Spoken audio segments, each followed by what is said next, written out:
Long ago, when I first created man, your ancestors went day after day, risking their lives just to survive, hunting for food, battling rival tribes, escaping from beasts and the elements.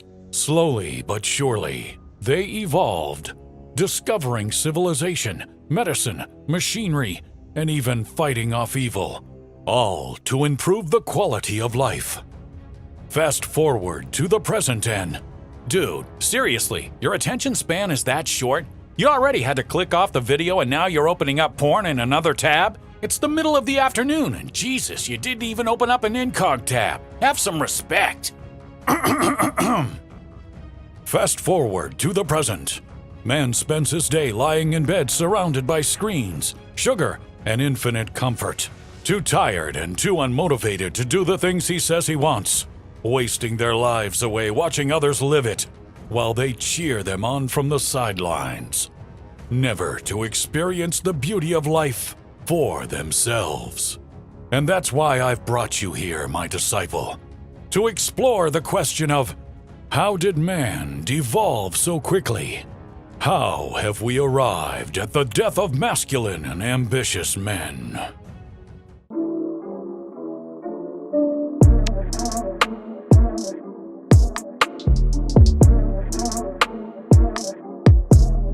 So, how did we get here? Trading our ambition to go out into the real world and accomplish our dreams to trading all of our aspirations for short-term comfort and pleasure. Guys have lost their purpose. They're stuck in an endless loop of bouncing from dopamine hit to dopamine hit on social media, porn, junk food, video games, repeat. It's become the norm to trade all of our ambition to accomplish things in the world for cheap dopamine. Why go try and change your life and the world when you have an endless supply of Netflix and pizza? It feels better in the moment to sit on the couch or lay in bed all day, but over time you feel worse, and that ambition inside you dies more and more until eventually, it's all gone. If you want to have a life and future that's inspiring, it's going to require you not only to be ambitious, but to act on that ambition as well. We went from being able to change the outside world and create more inspiring futures to escaping to video games and our phones because they give us a sense of control and power in the digital world, instead of the real physical world. Guys are more filled with anxiety and uncertainty than ever before.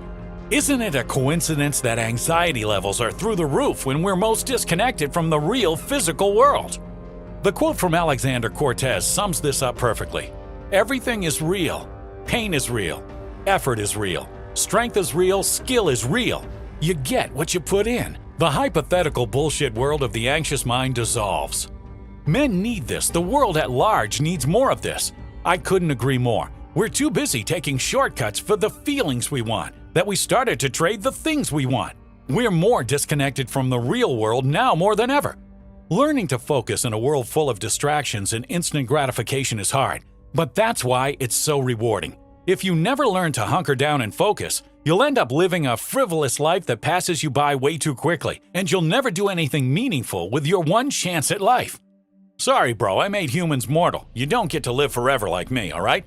The world of infinite on-demand comfort can either trap you and prevent you from doing anything in your life, or it can unlock your true potential if you learn to use it wisely. Let me give you an example. The internet can teach you to start your own business, build your own physique, and cultivate your mind, but it can also give you access to porn first thing in the morning, give you so much cheap dopamine that you don't want to do anything else, and turn you into a robot.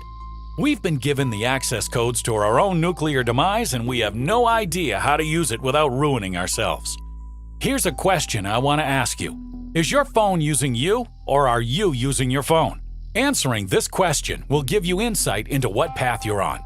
A path of frivolous, forgettable, day-by-day micro-pleasures, or a path where you truly make the most of the one life you have and leave no stone unturned. If you clicked on this video and made it this far, I think it's obvious which path you want to be on. The first step to walking that path is to use your tools consciously. Ask yourself this the next time you instinctively pull out your phone and start checking apps you don't care about. That's not a conscious use of your tool, that's pure habit, addiction, and it's becoming so easy to trade ambition for comfort that it's become the default for most people. Don't let this be the case for you, my disciple. Rise up and ascend to the realm of the gods, my friend. Instead of constantly filling your brain with knowledge that you forgot about immediately after you're done consuming it, focus on the action you can take to get you where you want to be.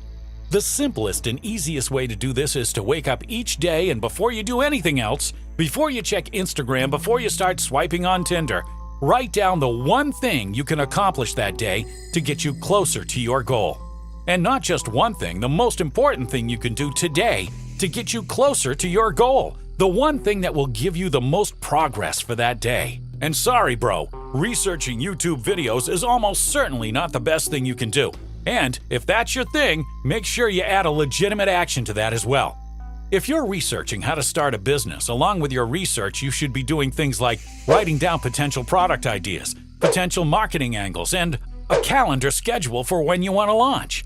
Everything you do must have a deadline, otherwise you'll never accomplish a damn thing. You'll spend all day researching when you're really just watching videos all day. Remember, knowledge with no action is useless. Knowing how to change your life is not the same as actually changing your life. Back in the caveman days, men and women had no knowledge aside from each other.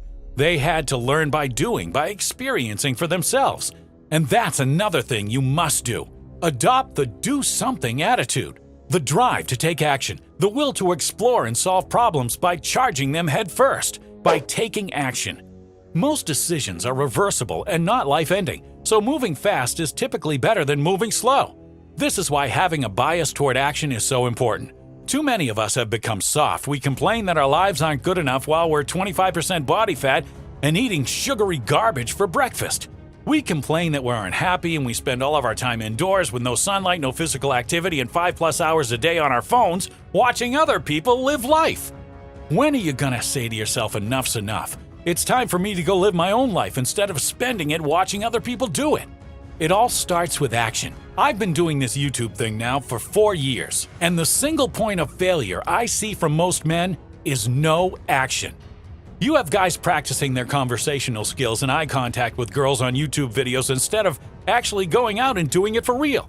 Even saying hi to a person is now cause for extreme discomfort and an instructional how-to video. Now again, this isn't all bad and there's some good that comes out of this, but it just shows how quickly things have changed. Our bar for discomfort is set far too low and our drive to take action is lower than ever before.